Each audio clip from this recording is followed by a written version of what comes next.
জানিয়ে দিব এই মুহূর্তে হাতে পাওয়া গুরুত্বপূর্ণ আপডেট সংবাদের শিরোনাম। শুরুতেই থাকছে মসজিদের মাইকে ঘোষণা দিয়ে ছাত্রদলের দু গ্রুপের সংঘর্ষ, আহত ৩০। এদিকে আরও ৩ অতিরিক্ত আইজিপিকে বাধ্যতামূলক অবসরে পাঠালো সরকার। জানিয়ে দিব পাথরঘাটায় যুবদল নেতাকে কুপিয়ে হত্যা, জড়িত সন্দেহে ৩ বাড়িতে আগুন। এদিকে ব্রাহ্মণবাড়িয়ায় আধিপত্য বিস্তার নিয়ে দুপক্ষের সংঘর্ষে ১৬ জন টেটাবিদ্ধ। আরও জানাবো দেশে বিদেশে ফের চক্রান্ত শুরু হয়েছে দাবি বিএনপি নেতা ফখরুলের। সব শেষে জানিয়ে দিব নতুন রাজনৈতিক দল নিয়ে বিচলিত হওয়ার কিছু নেই বলছে তারেক রহমান। শুনছিলেন হাতে পাওয়া আপডেট সংবাদের শিরোনাম, এবারে বিস্তারিত।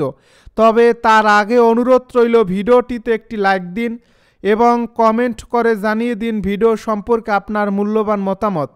আরও জানিয়ে দিন ভিডিওটি কোথা থেকে দেখছেন বা কোন জেলা থেকে দেখছেন। মসজিদের মাইকে ঘোষণা দিয়ে ছাত্রদলের দু গ্রুপের সংঘর্ষ, আহত ৩০।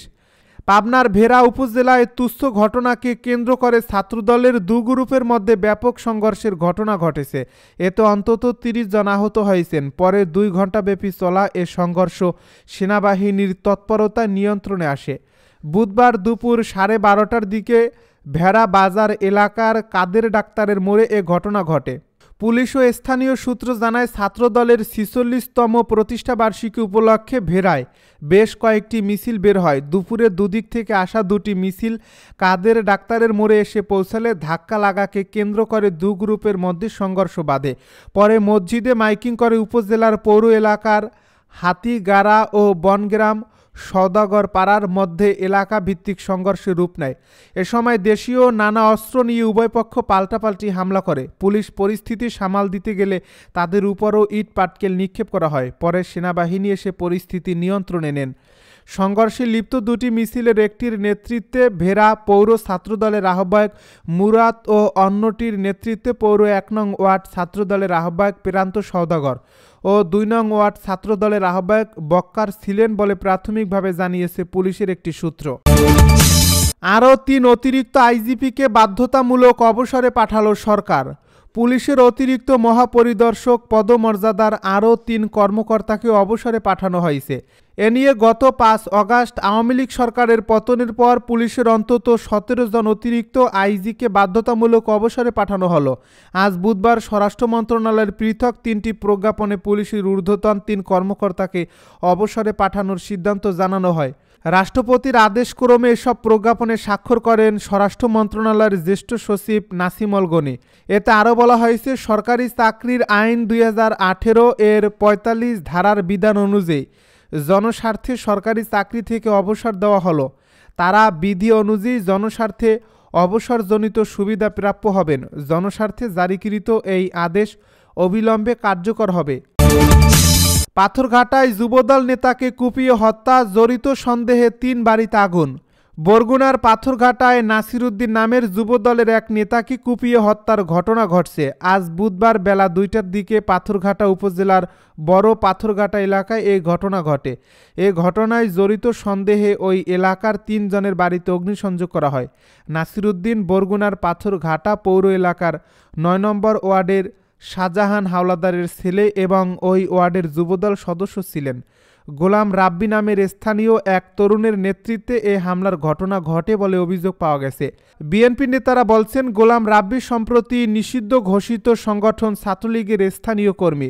হত্যাকাণ্ডের পর অভিযোগ ওঠা গোলাম রাব্বি, তার সহযোগী হাসান গাজী ও ইব্রাহিম হোসেনের বাড়িতে অগ্নিসংযোগ করেছে স্থানীয় জনতা।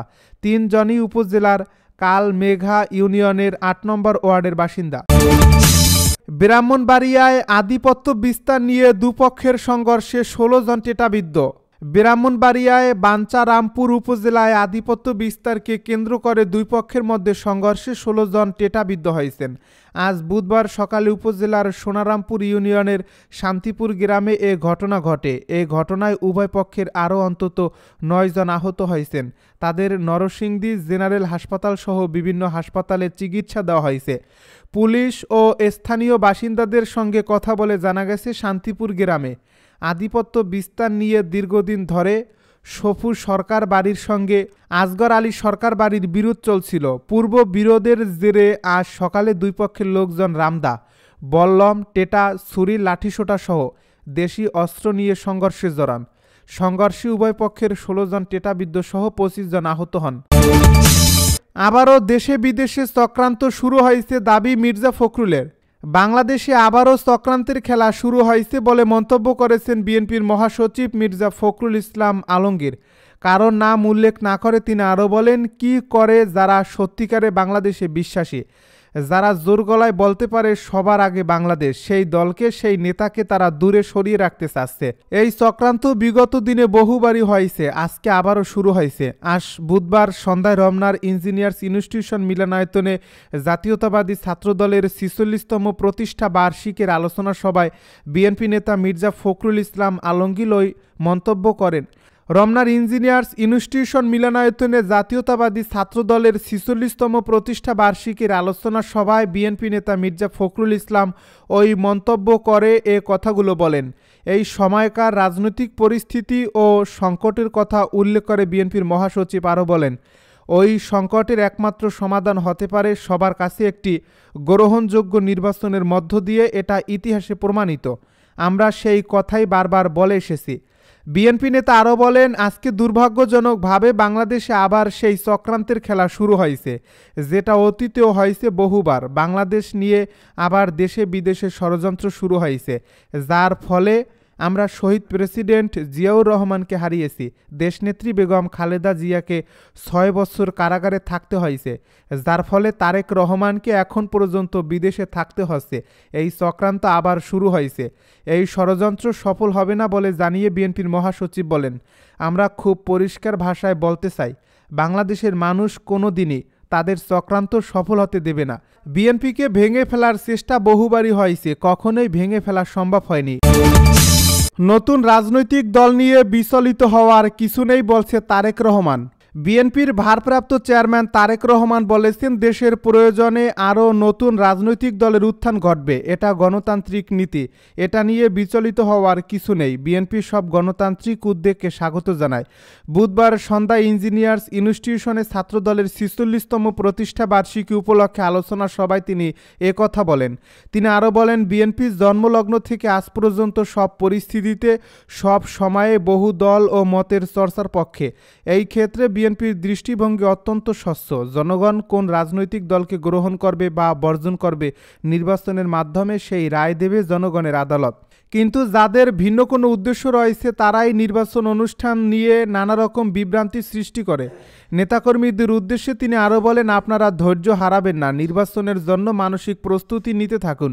নির্বাচন কমিশন তাদের অর্পিত দায়িত্ব যথারীতি পালন করবে, বিশ্বাস রাখুন। তিনি আরও বলেন, রাষ্ট্র এবং সরকারের বিদ্যমান বিধি ব্যবস্থা নিয়ে তরুণদের মনে অনেক প্রশ্ন উঠেছে। 2009 সাল থেকে এ পর্যন্ত ভোটার তালিকায় প্রায় 3.5 কোটি ভোটার যুক্ত হয়েছে, কিন্তু তারা একটি জাতির নির্বাচন বা স্থানীয় নির্বাচনে ভোট দিতে পারেনি। বিএনপি নেতাকর্মীদের বিভ্রান্ত না হওয়ার আহ্বান জানিয়ে তারেক রহমান আরও বলেন, আপনারা অপপ্রচারে বিভ্রান্ত হবেন না, বরং সতর্ক থাকবেন। আর নিজেরা এমন কোনো কাজে সম্পৃক্ত হবেন না যাতে কেউ অপপ্রচারের সুযোগ পায়।